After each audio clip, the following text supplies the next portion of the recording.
കലയെ മനസ്സിലാക്കുന്നതിന് ധാരാളം സമയവും ക്ഷമയും പണവും ആവശ്യമാണെന്ന് പലപ്പോഴും തോന്നിയിട്ടുണ്ട്.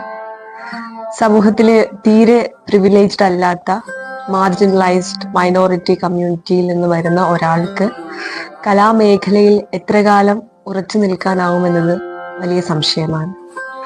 അവരെ സംബന്ധിച്ചിടത്തോളം അതൊരു വലിയ പോരാട്ടമാണ്, അതിജീവനമാണ്. പലപ്പോഴും ജീവിതമോ കലയോ എന്ന് വേർപെടുത്താനാവാത്ത വിധത്തിൽ അവരുടെ ശ്രമങ്ങളും അന്വേഷണങ്ങളും ഒക്കെ തുടരുന്നത് വലിയ പ്രതിസന്ധിയിലൂടെയാണ്.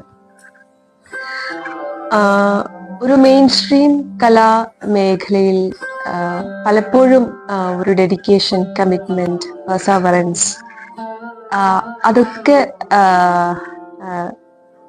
അടയാളപ്പെടുത്തുന്നത് തീർച്ചയായും ഒരു ഫൈനാൻഷ്യൽ സ്റ്റാറ്റസിന്റെ ബേസിലാണെന്ന് എനിക്ക് പലപ്പോഴും തോന്നിയിട്ടുണ്ട്.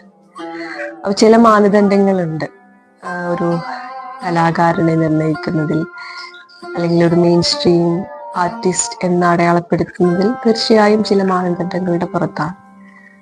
അപ്പോൾ ഒരു വളരെ സാധാരണമായ ഒരു പരിസരത്തിൽ നിന്ന് വരുന്ന ഒരു അന്വേഷകനെ സംബന്ധിച്ചിടത്തോളം അയാളുടെ പരിശ്രമങ്ങളും അന്വേഷണങ്ങളും ഒക്കെ വളരെ വൈയക്തികമായി എവിടെയും അടയാളപ്പെടുത്താതെ പോകുന്ന ഒന്നായി പലപ്പോഴും മാറിപ്പോകുന്നത് നമുക്ക് കാണാൻ പറ്റും.